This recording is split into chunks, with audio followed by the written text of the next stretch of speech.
So what happened in Galwan, sir? As I said, we have been always patrolling up to PP 15, but they were trying to stop us from going to a traditional patrolling point. And that was totally unacceptable to us.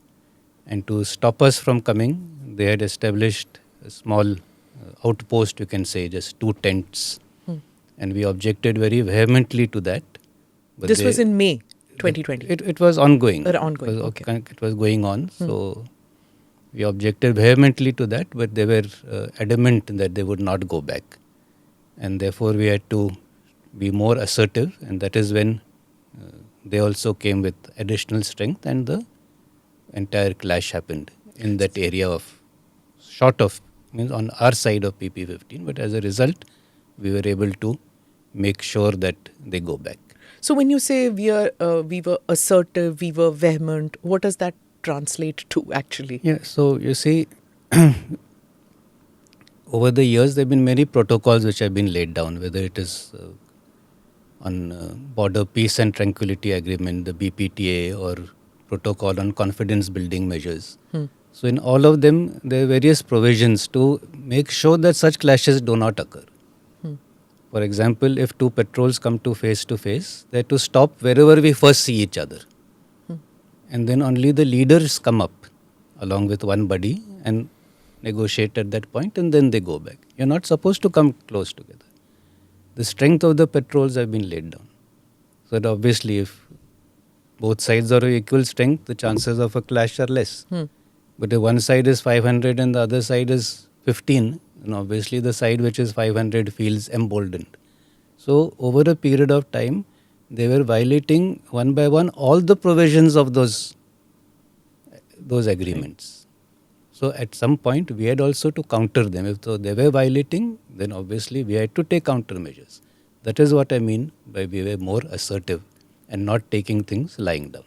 See, as per the timeline which we have, I mean, there are various timelines to this because nobody is quite sure. But in May, China transgresses in 2020. In August, India accuses China of provoking, and then subsequently several transgressions happen. And as you said, we protest, we object.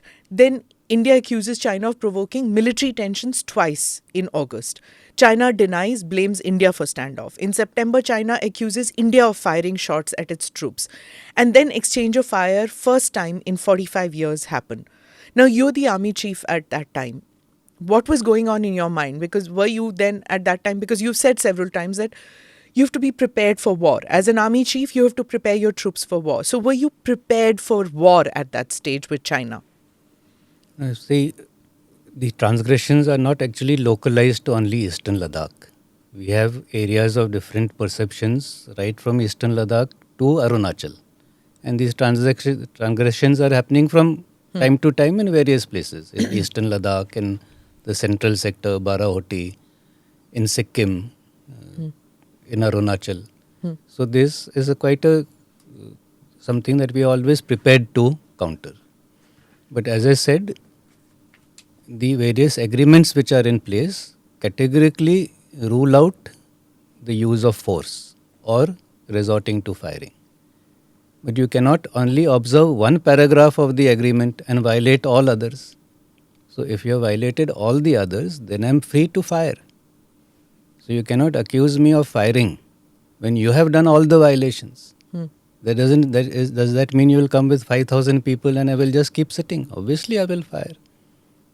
And that is what they were scared of. And that is the moment we opened fire, they realized that they made a mistake, and this whole gamut of this border agreement has gone to a different level altogether. And that is what imposed caution on them.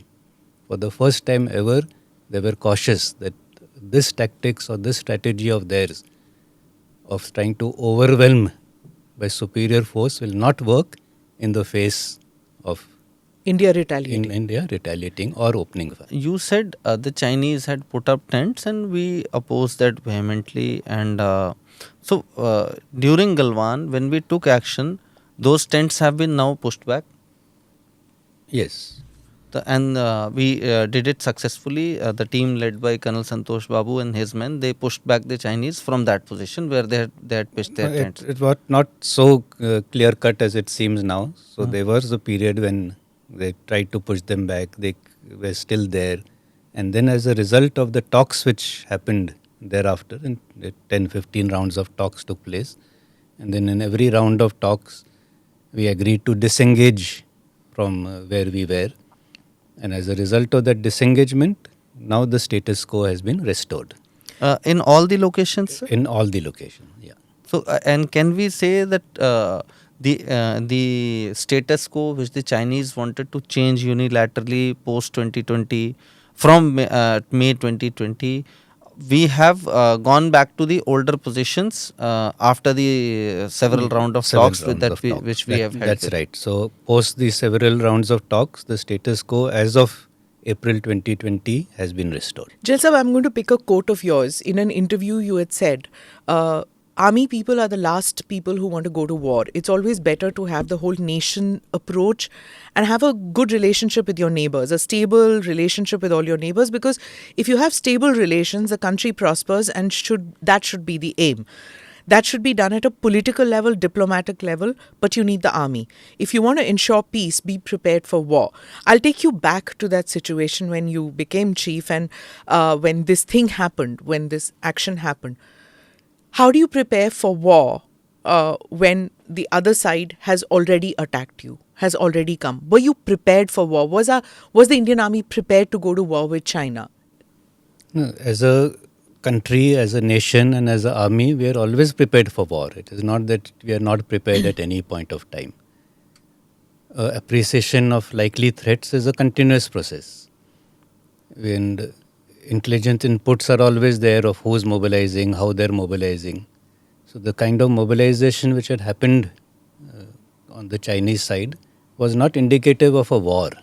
It was a mobilization for these small probing actions here and there. Oh, that's very significant what you're saying. For a country to go to war, there are many more indications which would be there at the diplomatic level, at the economic level. So, such as, sir? You will stock up on your oil reserves, you will stock up on your food to cater for any disruptions to that supply lines. So these kind of indications will start coming from 6 months in advance, 8 months in advance. Okay. Wars don't happen overnight. Right, sir. That today you're sitting quietly like this and at midnight today you're at war. It's not that way. See Russia and Ukraine. The mobilization happened. People kept saying that war will be there, war will not be there. There were parlays going on, track 2 discussions were going on. But after when everything failed, that is when Russia decided to attack.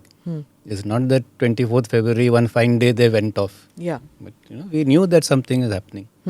But on China, is there intel available? That's what it is. Oh, it's yes. We should not discount our forces, our other agencies. We have very good intel. We know what is happening. And in a era of technology with satellites and all, we very well know each and every move of this. And as I said, in the whole of nation approach, it is not the army alone.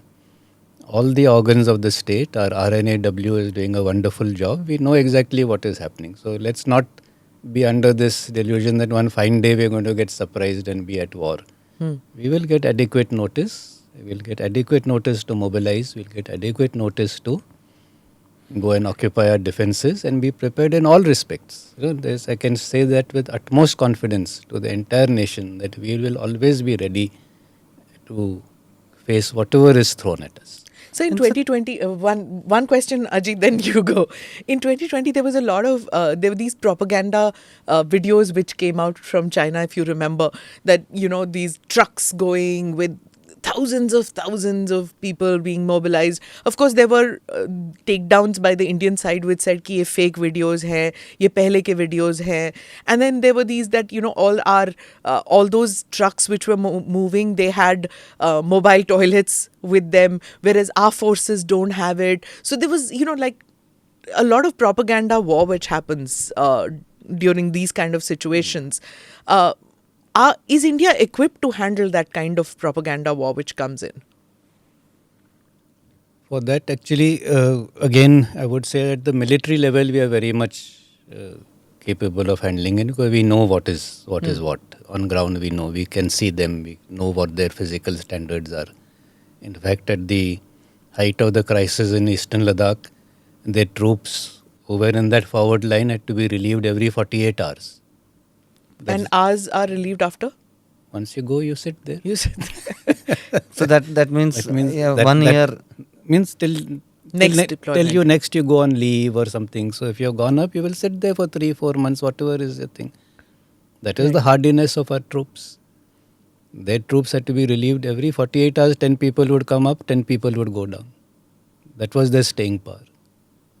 Our staying power was much more. As I said, when our troops are very fine people, they're resolute, they're hardy, they come from a very good background and stock. They have that nationalistic fervor and they will do whatever is required. Did it get impacted, sir, with what happened with Santosh Babu? Did that shake the troops' morale? No, I don't think we, in fact, the Indian Army specifically, since we have been involved in active operations for a long time, especially in J&K and in the Northeast, we have been suffering casualties. So it is, every casualty, as I said, hurts. But that casualty, we take it in our stride. We know that while doing our job, something like this is going to happen. In J&K also, when an ID blast takes place, you do lose 15-20 people at a time, as happened in Pulwama. So, we are used, I will not say we are inured to, that would be wrong way of putting it, but we know that casualties do occur. And when casualties occur, it only makes us stronger, that we will take badla. Retributive action, yes. We will That's take what I revenge. wanted to ask. Yes, we will take revenge for it. And that is the only way that a unit regains its morale, by taking that revenge. Right. And about the myth. And so that is the reason why you had the people from Santosh Babu's unit involved in the operations which we carried out in Rechandla, Rezangla, these areas. Absolutely, because that is the only way you get your morale back. It's like when you horse riding, when you fall off a horse, you get back on immediately. You don't go and hide somewhere else. So that is precisely the point. Best way to get your morale back is to get involved in operations and do a good job. General Saab is talking about how their troops had to go back down after 48 hours. Remember, Ajit, उस time वो भी चल रहा था कि इनके troops जो हैं, they are 6 feet tall, Chinese soldiers, meat खाने वाले हैं, हम घास खाने वाले हैं. Do you remember that? And sir, we wanted to ask you also on this. We had discussed, I and ma'am had discussed. Now, this Galwan happens, sir. The whole world, people see like Australia, Mongolia, every country, whosoever is Chinese neighbor, they don't fight with them. The Chinese create a hawa and they come, they threaten, they say we have got this this missile, that missile. Do you think this fight in Galwan, the clash in Galwan, the way our troops gave them a bloody nose, did this demolish the image of 7 feet tall Chinese soldiers in the minds of our troops as well as internationally? I think not only of the PLA itself, but I feel it diminished the stature of China as a country in the global eyes. Because after this clash occurred and we showed that it is possible to stand up to China, who tries to bully its smaller neighbors. Once we did that, I think from Canada to Lithuania to Europe to Philippines, everyone actually, got that feeling that yes, if you're fighting for what is correct, if you have a principled stand, it is possible to take a stand even against China.